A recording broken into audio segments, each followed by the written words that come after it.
Okay, sorry we were cut off, but my phone ran out of storage to make new videos, so I had to go delete some older videos and some other stuff on my phone to try to make more room. Anyway, I was talking about cone heads. Cone heads. Okay, so their otherness, now I don't even remember what I was saying. Okay, so they're placed in these normative roles within human culture, but they're aliens from another planet, and they don't really understand these roles, but sometimes they act like they do, and sometimes they act like they don't. And their otherness is the source of humor in the movie, and it also keeps the plot going and all of that. But then their ties to their home planet, their creator, are definitely a big part of what's happening, but they fear their creator. So again, they end up basically liking human culture over time and liking pop culture and sort of assimilating to human culture, but like they're also planning to go back. It's not their choice whether they go back to their planet or not, and I'm just kind of like remembering this. They go back, but I think they're brought back, like your time is up on Earth. But one of the funny scenes of the entire film is very funny. But they have a lovemaking scene where she dresses up. She's been reading these women's magazines, Primat. So she's been learning, and they're very quick about learning. Like they go through the paper like that. So she's been studying all of these women's magazines and learning about women, gender, and learning about women's culture. And so he comes home from work one day and she's dressed to try to seduce him after having read these magazines, and I can't remember if he doesn't pick up on it or if he does, but she's learned it, and they both end up playing these roles, adopting the heteronormative romantic role, and then liking it, and they end up procreating, and then they create a cone head on Earth. So I want you to be thinking about if I were going to study the cone heads and be sort of thinking about gender, it would be a really interesting thing because they make fun of human gender roles, but then they also adopt them. So I'd say that they're really reaffirming them. When they go back to their home planet, they're not shunning the human ways. They sort of like the human ways, and they seem to their daughter grows up, so she's conehead, but she grows up in the culture of humans, and so she just is embarrassed of her parents, and she grows up totally in earthling culture. And she wants to have a boyfriend and all of that, and then he performs the role of the angry, overprotective father who's going to be murderous toward any potential boyfriends and that kind of thing. So very funny movie, really interesting example that I would think about. Violence is the way that violence plays in this film. It's not exactly it doesn't play a prime role, but there is violence in the home planet, and then there's violence on Earth, and there are different types of violence. So I would explore that a little if I were going to do this for my study. Okay, next. So I have further questions for you. What do these droids that we're thinking about, or these cyborgs, or these creatures, add to conversations about gender? One of the things I want you to be thinking about here is, how can the droid, the cyborg, the creature, teach us something? Have humans expand the way that they do something? What can we learn from the droid and the cyborg that's helpful to us? And helpful to how we handle culture, handle some of the things about maybe culture that we disagree with. How do they convey gender? How is gender represented by them? Are they disrupting gender norms? Are they disrupting gender? How? Do they take us beyond it? Try and think of an example of a creature or a cyborg whose gender you can't read. Let me think about this. Well, I remember when I saw WALL-E, gender was represented in there, like Eva. Why, if Eva is read as a female, as a gendered female cyborg, why? What makes her, interrogate that a little bit. what is the feminist potential of the cyborg, and how might the cyborg enact feminist, anti-racist, or anti-capitalist agency? So this is where we're starting to move toward the Haraway reading and excerpt that I gave you. What role do cyborgs and other creatures play in representation? So this is bringing us back to Stuart Hall. In reflecting or constructing cultural meaning, how do they reflect or revise our gender expectations and narratives? So this is the fun, I think this is a fun conversation. I wish we were having a Zoom maybe, and we'd be talking about, like, you'd be telling me all these examples that I don't know about that are more recent, and that would be exciting and fun, because I really love to learn from you, and to be having a conversation about it. So look through the next slide. It's just some background information about Donna Haraway. I'm not going to really go over that with you, but I do recommend you check out her faculty page, find out about some of the stuff that she has written aside from a Cyborg Manifesto. But be thinking about, when you read an article, where it's published, when it was published, because that tells you something about the readers that were being, that the writer is writing for, and it also is going to clue you into, especially with the time period, what's going on at that time. What is this article really responding to? So knowing that a Cyborg Manifesto is first published in the Socialist Review in 1985, we're going to know certain things. The essay, when I wrote this bullet point here, that it was written at the time, a heightened, I guess, a period of time during the sex wars that was like heightened. So at the height of the sex wars. Now, if you're not familiar with the sex wars, look it up. But basically, disagreements among feminists about how to view pornography, about how to view sex work were happening. And so also this would be disagreements about how gender is defined, and about people who are transgender, and all sorts of things kind of were coming together in that. So be thinking about this, a Cyborg Manifesto, as saying something to those kind of conversations. And Haraway is inserting critique of gender essentialism, which is, this idea that people have a fixed gender, that it is tied, your gender is your sex that you were born with, that the two are the same, and that they are fixed and fixed to biology. So think about then what the cyborg why the cyborg, and this idea of the cyborg is this powerful feminist tool for getting us out of the rut of gender essentialism and thinking beyond it. Because the cyborg, there is this space for feminism to get out of essentialism if the cyborg can kind of create and exist outside of gender binaries, but then also create something new, and also participate in a revolutionary cyborg, participate in the revolution against not only essentialism, but revolution against capitalism.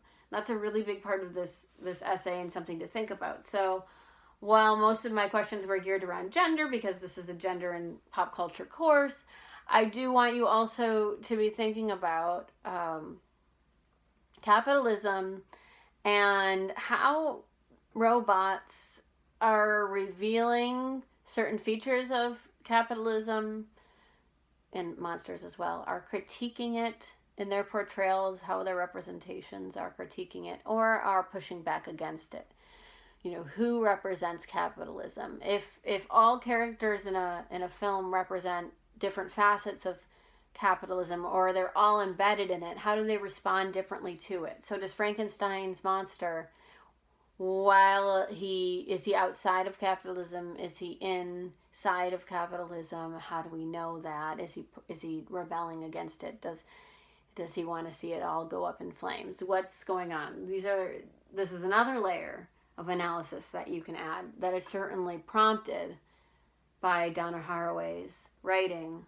And I have this quote here: "A cyborg is a cybernetic organism, a hybrid of machine and organism. a creature of social reality as well as a creature of fiction.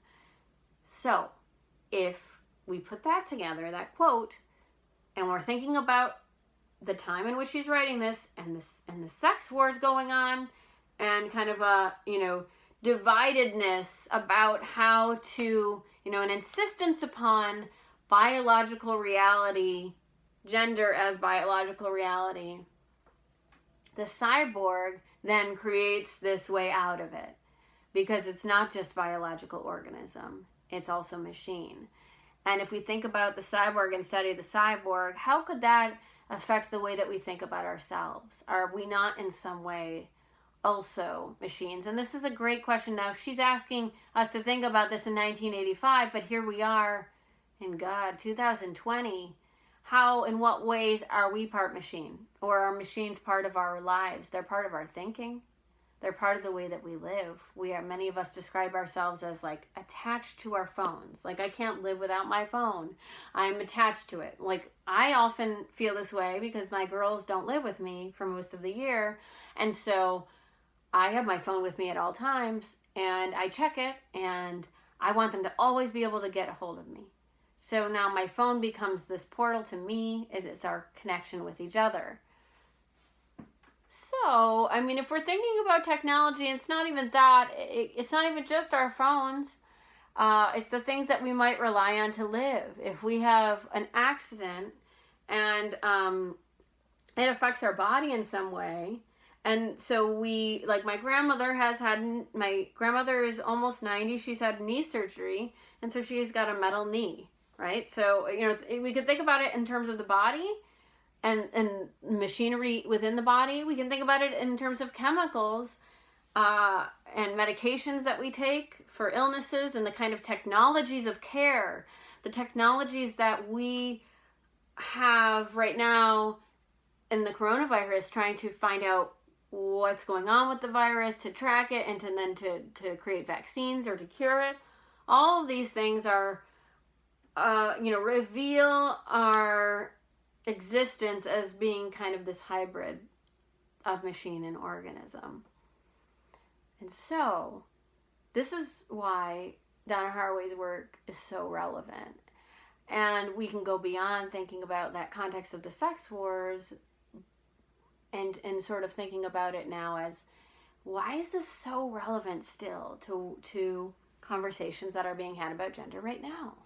It's still an article that speaks to issues on which people are divided. There are many people who believe in a total dividedness and who are adherents to biological essentialism, and you might think that way. So when you're thinking about Donna Haraway's theory, whether you agree with the theory or kind of can find it helpful, the ideas themselves are something that you can play around with. And this is one theory of many that we're looking at in this class that is going to help you to be used as a tool to study gender and pop culture. So even that quote could be used in your reading response. Okay, I give you some background on a Cyborg Manifesto. Please read that. I'm not going to go over that because I am running out of time. It's 13 minutes already here, and this thing could run out at any time. I've given you a quote that I want you to focus on for your reading response and just in general. Cyborgs are not reverent. This is really key into this. What does it mean not to be reverent? They don't obey. They do not remember the cosmos. Creation. They are wary of holism, essentialism, but needy for connection. They seem to have a natural, you pay attention to her words, anything that has to do with nature. They seem to have a natural feel for united front politics, but without the vanguard party. So think about the cyborg as a political, politicized, politically relevant entity. And then I've underlined this part. The main trouble with cyborgs, of course, is that they are the illegitimate offspring of militarism and patriarchal capitalism, not to mention socialism. But illegitimate offspring are often exceedingly unfaithful to their origins. Their fathers, after all, are inessential. Okay, so this is disrupting a lot of different ideas and different frameworks and for thinking about the body, about birth, creation, all sorts of things. She's saying that the cyborgs are a product of a troubled world. They're a product of systems that are problematic and that are oppressive to many people. I think you can include the creature and the monster in this as well. So they're illegitimate. They can't be essentialized. They're not whole at birth. They're not an offspring that is like a pure offspring. They're illegitimate. And that's where their potency to disrupt things exists, is in their illegitimacy. So because they're these illegitimate offspring of bad systems, of systems that she wants to critique, like patriarchal capitalism, that is where their potential to be unfaithful to their origins, to be disruptive, to do something different, that's where those exist. So go back now and think about your cyborgs and your creatures, and think about, Frankenstein's monster, and think about Edward Scissorhands, and think about how they are unfaithful to their origins, or to the idea of origin, the idea of an essentialism itself. And think about how they're unfaithful to capitalism, unfaithful to gender norms, to really rigid gender norms. This is what our reading response is going to be in part about. Yeah. So I have this, I broke this up, and I've given you other questions to be thinking about. Take these questions, ask them as I'm losing time here. I'm at 17 minutes already, and I don't want to make more than 3 videos. Like, that is just too much. So read the rest of this, look at these questions, interrogate the concept, and I can also speak with you over Zoom if you want to talk about it, and if you're having issues with it. I go on. I love this. I wish we could be in class together, because this is truly my favorite unit. But apply everything that I've been giving you here on the lecture and also in the PowerPoint to the cyborgs, droids, and creatures on your list. And then also I end with Edward Scissorhands. Almost. Actually, I give you a lot more than that now that I'm looking at it. If you do want to watch a clip of Edward Scissorhands, or you just want to watch a film and you haven't seen it, it's one of my favorite films, and I think it works really well for using it as having an application of Haraway's work to it. I think he challenges identity categories in terms of gender in certain ways, but also he doesn't quite fit into it. He has these interactions with an Avon lady who's trying to cover up his scars that he's given himself, and there's a lot to work with here in terms of gender, if you're looking for a creature to write your response about. Lastly, as everything's wrapping up, I've given you terminology I hope will be helpful to you. If you want to start to use the terminology in your reading response, all the more power to you. I hope that you do. And I want to get rid of digital humanities from this. I don't think we need it right now. So I'm going to resend this to you. I don't need to go through these, but write them down. It'll help you learn them instead of just staring at this black screen, this blank screen, and just seeing all of these words and being overwhelmed. Write down the terms. You might not need to write down their definitions because you might already know them. So write them down and ask yourself if you know them already. And then I just end it with this image from Bride of Frankenstein here, because the film ends with basically him releasing the young doctor, or the young scientist, and kind of, I don't know, we could say forcing or asking, telling the bride that she will stay, that they're going to just blow themselves up with the other scientist, and that we belong dead. It's a great classic line. But think about that unfaithful, illegitimate offspring rising up against the creator.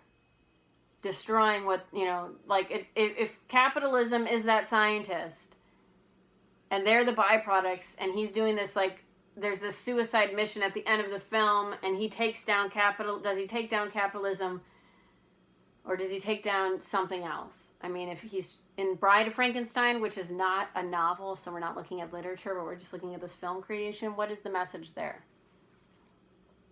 Everything, in my last slide is I love dead, hate living, which is from the film. And I hope if you get a chance to at least see the clips, you will. Okay, read the articles on Ursula Le Guin. See what Le Guin has done with gender. And think about the cyborgs and creatures that are interesting to you.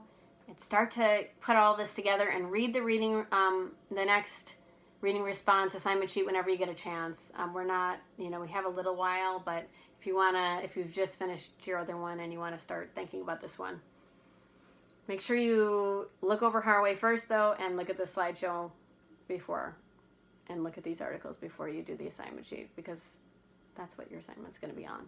So I hope all of you are doing okay. It's over 20 minutes now. I hope I can get this up.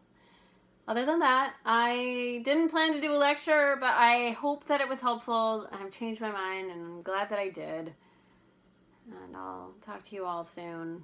We're going to be moving into some different material next week. So, good luck with your weeks. Stay in touch with me. Let's talk. We can talk over Zoom. Bye.